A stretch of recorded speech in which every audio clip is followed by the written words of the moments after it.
John Deere is going to, and anybody else that does this, because it's hurting our farmers, it's hurting our manufacturing. In a stunning development that has the agricultural world on edge, many wonder if John Deere, a titan in the tractor world, is losing touch with the people who rely on its machines.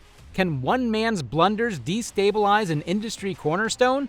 What's at stake for the farmers who depend on John Deere? John Deere, once a symbol of American industry, has taken a controversial turn. The company claims to protect its intellectual property, but farmers argue that these measures are outrageous. They believe these actions hinder their livelihoods. Before your mind wanders, consider this. Nobody saw this development coming from John Deere. The recent imposition of software locks on tractors has made matters even worse. These locks prevent farmers from performing basic repairs, further exacerbating the situation. Adding to the growing discontent, John Deere has been accused of prioritizing profits over its workers.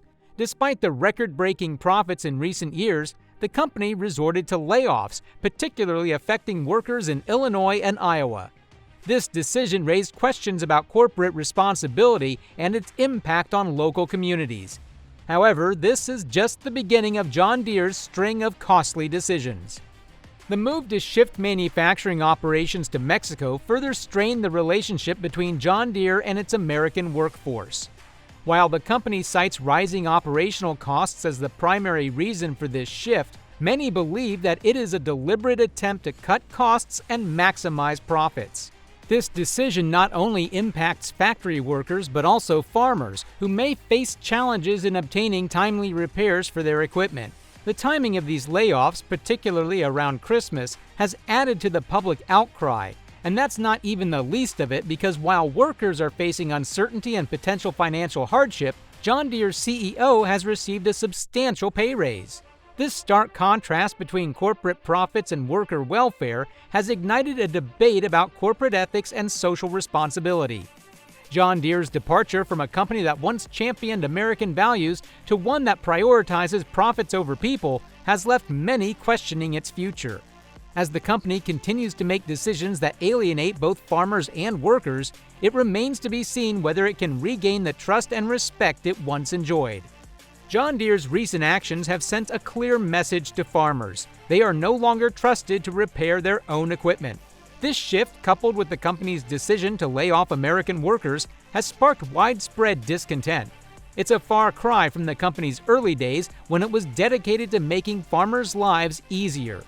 Being left with little or no option, some farmers have resorted to unconventional methods, such as hacking their own equipment to maintain operational efficiency. This growing frustration has culminated in legal action that could leave a lasting mark on John Deere. A lawsuit has been filed against the company, alleging that it holds a monopoly on repair services. This monopoly is hindering farmers' ability to maintain their equipment. This legal battle is set to draw significant attention. It may also spark a broader conversation about repair rights and what that means for the agricultural community. The right to repair movement is gaining momentum, not just in agriculture but across various industries. Consumers are increasingly questioning the rationale behind manufacturers restricting access to repairs. This movement challenges the traditional notion of ownership, arguing that consumers should have the freedom to repair their own products. The outcome of this legal battle and the broader right to repair movement could have far-reaching implications for the future of farmers and agriculture.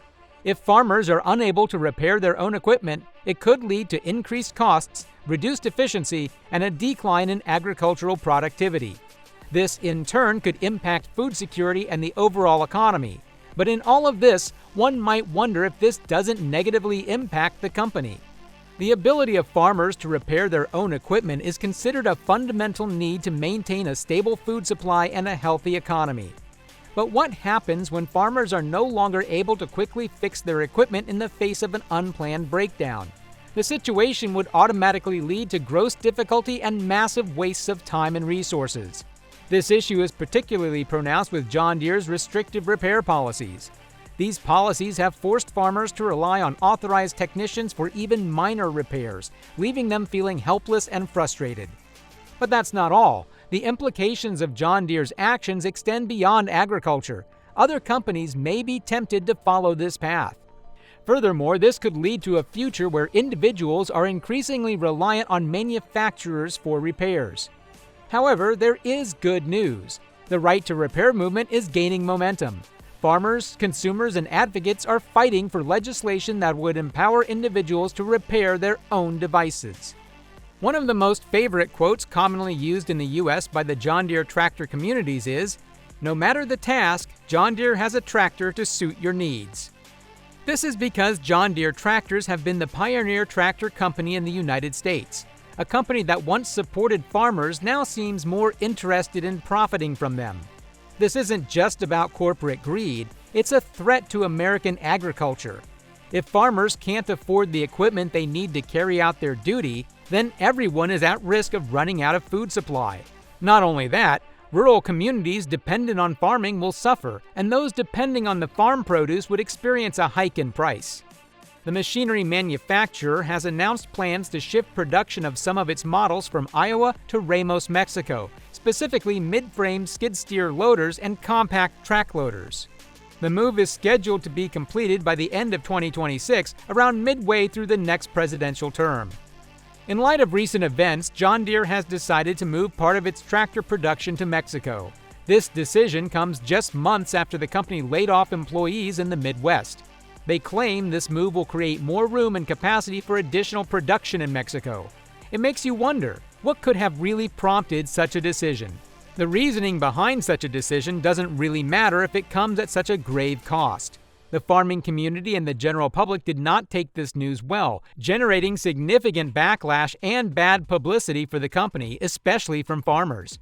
President Trump had initially declared that as part of his economic resolutions, he would be slapping a 200% tariff on automakers who choose to move their productions to Mexico in an attempt to preserve the American labor market and its economy.